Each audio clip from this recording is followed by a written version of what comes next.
Hi guys, Uncle Derrick's back with another exciting book. It's a bit cold here in Australia right now because it's Australia's winter, so Uncle Derrick's got this big snuggie on to keep him warm.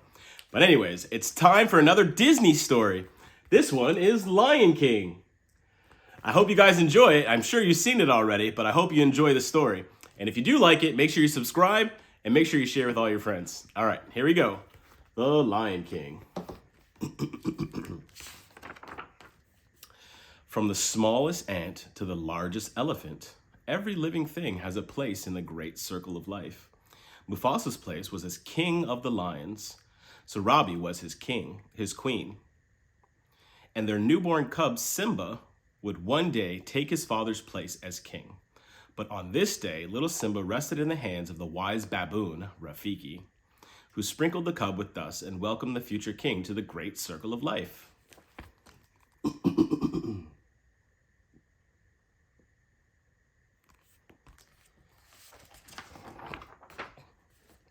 Mufasa's brother Scar did not attend the ceremony. He was not happy that Simba was the next in line to rule the Pride Lands. Scar had always wanted to be king. Time passed and Simba grew. Early one morning, Mufasa took his son to the top of Pride Rock to show him the kingdom. Mufasa also warned Simba never to go to the shadowy place that was beyond the border.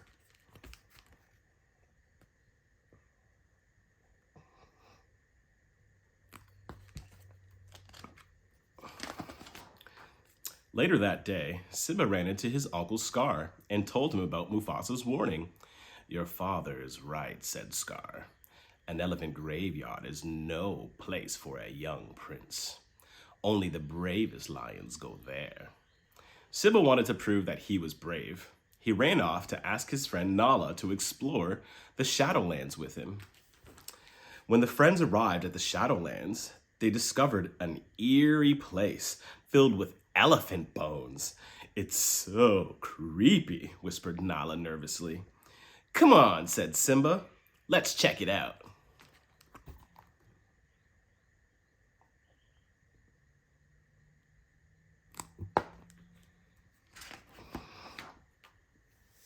Zazu, Mufasa's advisor, had been looking for the cubs. When he caught up with them, he warned, "We are too far from the Pride Lands. It's dangerous." Strange laughter rang out. It belonged to 3 hyenas, who slinked out from behind the elephant skull. The hyenas chased Simba and Nala. Oh no! Suddenly, a thunderous roar rattled the rocks and bones around them. Let's hear your roar. On the count of 3. 1, 2, 3. Good job, guys. It was the roar of Mufasa, the Lion King. The frightened hyenas ran away.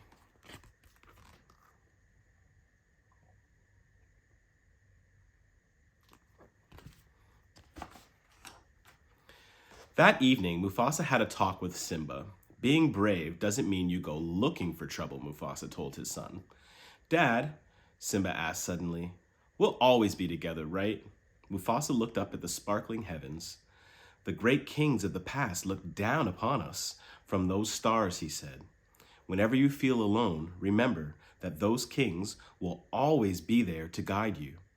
And so will I."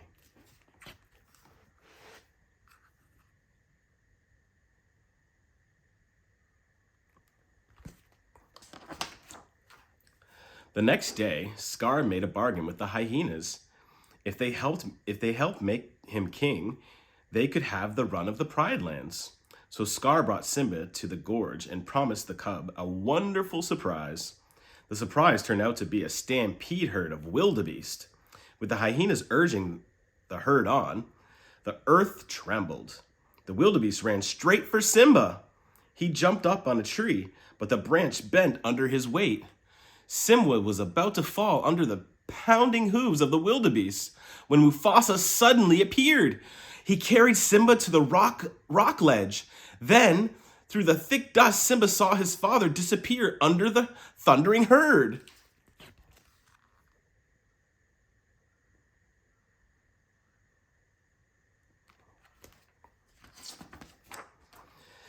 When the stampede had passed, Simba found his father lying at the foot of the cliff.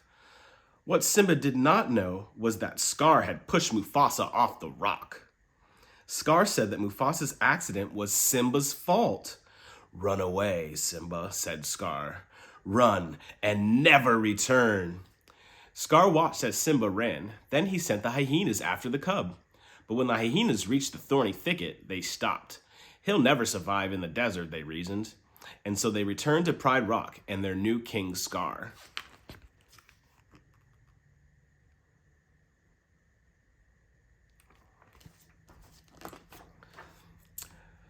Under the burning desert sun, Simba surely would have died if it had not been for two curious creatures, Timon, a meerkat, and Pumbaa, a warthog. Timon and Pumbaa felt sorry for the cub. They took him to their jungle home and taught him how to live by the philosophy of Hakuna Matata. You know that song?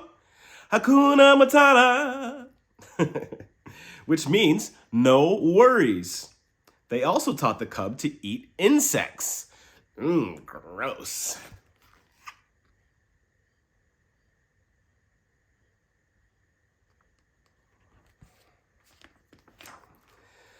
Then one day, a lioness chased Pumbaa. As Simba rushed to help Pumbaa, he recognized the lioness as his childhood friend Nala.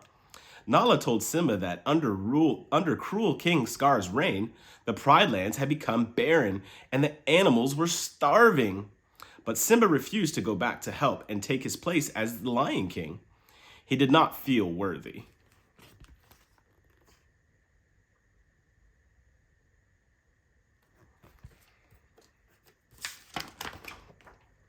That night, Simba had a visit from Rafiki. The wise baboon took Simba to a small pool in the jungle. Simba saw his father's face in the water. Then he heard his voice.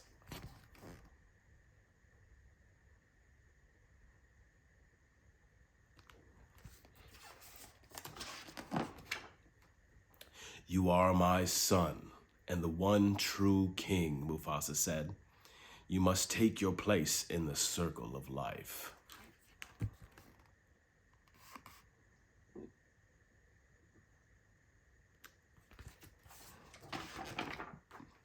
So Simba set out for the Pride Lands to confront the false king.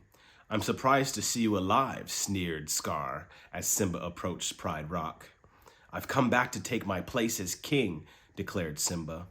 With an angry snarl, Scar forced Simba to the edge of the cliff. Scar leaned down and whispered, "Here's my little secret, Simba. You didn't kill your father. I did."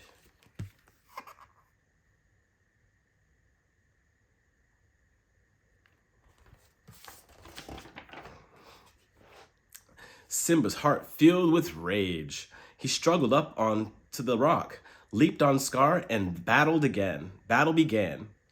"Run away, Scar," said Simba. "Run away and never return."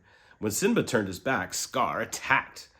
Quick as the lightning that flashed above, Simba sent Scar flying over the cliff. To the hungry hyenas a blow.